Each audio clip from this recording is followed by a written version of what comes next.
दोस्तों, आपका स्वागत है मैथ्स परिवार में।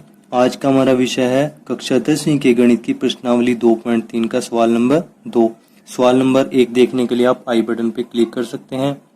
तो सवाल नंबर 2 क्या कहता है, पहले बहुपद से दूसरे बहुपद को भाग करके जांच करें कि प्रथम पद द्वितीय पद का गुणनखंड है या नहीं। अब दूसरे सवाल के पहले पार्ट में प्रथम पद ये है और द्वितीय पद ये है। प्रथम पद से अगर हम द्वितीय पद को भाग देंगे, यानी पहले बहुपद से दूसरे बहुपद को भाग देंगे, अगर हमारे पास शेषफल शून्य आ जाए तो प्रथम बहुपद दूसरे बहुपद का गुणनखंड होगा। तो आइए हम दूसरे बहुपद को पहले बहुपद से भाग देते हैं।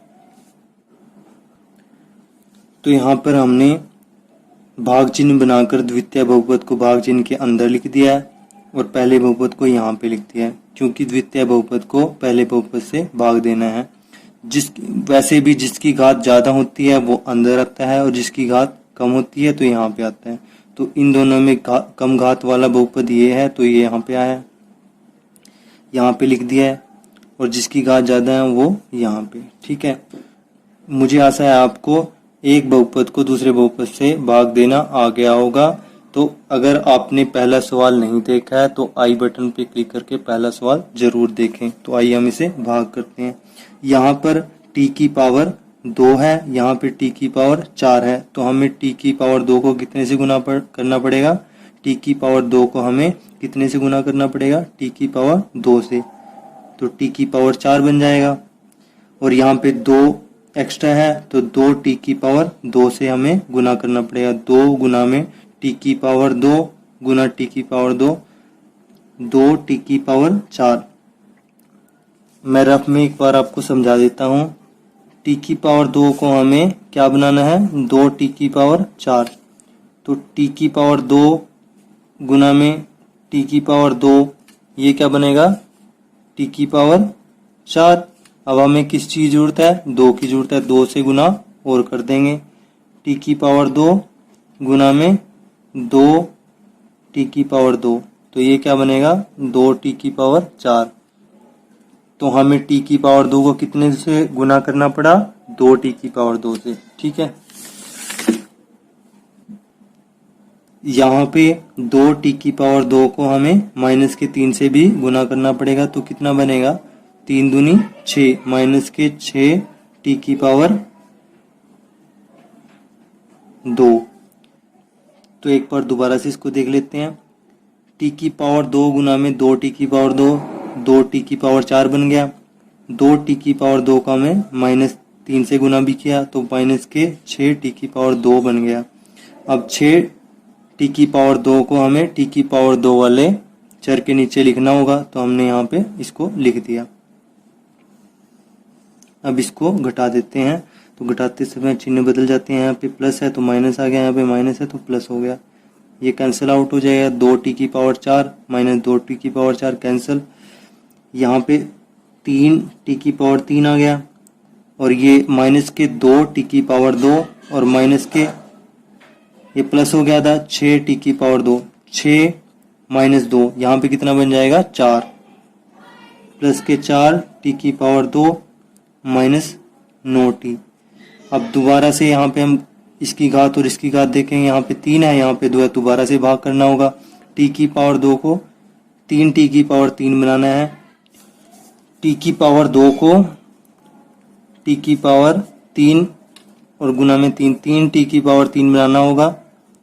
t की पावर 2 गुना में t की पावर 1, t की पावर 3 बन गया। हमें 3 एक्स्ट्रा और चाहिए।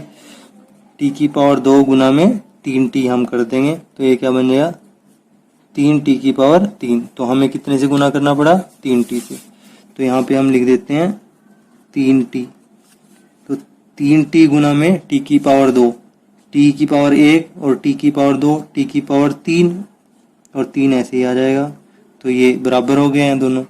अब 3t को माइनस 3 से भी गुना करना होगा। 3 तिया 9, माइनस के 9t। अब यहाँ पे t की पावर 1 है और यहाँ पे भी t की पावर 1 है, तो हमने इसको इसके नीचे लिख दिया। अब घटाते हैं तो चिन्ह बदल जाते हैं। यहाँ पे प्लस था तो माइनस हो गया, माइनस है तो प्लस हो जाएगा। 3t की पावर 3 माइनस t की पावर 3, 3t की पावर 3 माइनस 3t की पावर 3 कैंसिल हो गया। और 9t माइनस के 9t प्लस के ये भी कैंसिल हो गया। अब हमारे पास यहाँ पे क्या बच जाएगा, 4t की पावर 2 और ऊपर से 12 भी हम नीचे लेके आ जाएंगे, -12। ठीक है, अब यहाँ पे t की पावर 2 है, यहाँ पे भी t की पावर 2 है, तो दोबारा से भाग करेंगे हम इसको। अब यहाँ पे t की पावर 2 है, यहाँ पे भी t की पावर 2 है, हमें किससे गुना करना पड़ेगा इसको, 4 से, क्योंकि हमें क्या बनाना है, 4t की पावर 2। तो प्लस के 4 लिख देंगे यहाँ पे, 4 गुना में t की पावर 2, 4t की पावर 2 और 4 तिया 12 माइनस के 12। अब घटाते समय चिन्ह बदल जाते हैं, यहाँ पे प्लस था माइनस हो गया, प्लस यहाँ माइनस है तो यहाँ प्लस हो जाएगा। 4t की पावर 2 माइनस 4t की पावर 2 कैंसिल हो गया, माइनस के 12 और प्लस के 12 ये भी कैंसिल हो गया। तो हमारे पास शेषफल क्या आया, 0 आया। तो जैसा कि मैंने पहले बोला था कि अगर पहले बहुपद से दूसरे बहुपद को भाग करने के बाद हमारे पास शेषफल 0 आ जाए तो पहला बहुपद दूसरे बहुपद का गुणनखंड होगा, तो हम उसको लिख देते हैं। तो यहाँ पे हमने इसको लिख दिया है, क्योंकि यहाँ पर शेषफल 0 है तो पहला बहुपद जो कि t² माइनस 2 है वो 2t की पावर 4 जमा 3t की power 3 minus 2t² minus 9t minus 12 का एक गुणनखंड है। जैसा मैंने पहले बोला था, अगर पहले बहुपद से दूसरे बहुपद को भाग करने पर हमारे पास 0 आ जाए तो पहला बहुपद दूसरे बहुपद का गुणनखंड होगा। तो इस प्रकार से दूसरे सवाल का पहला पार्ट भी समाप्त होता है। उम्मीद है ये आपको बड़ी आसानी से समझ में आया होगा।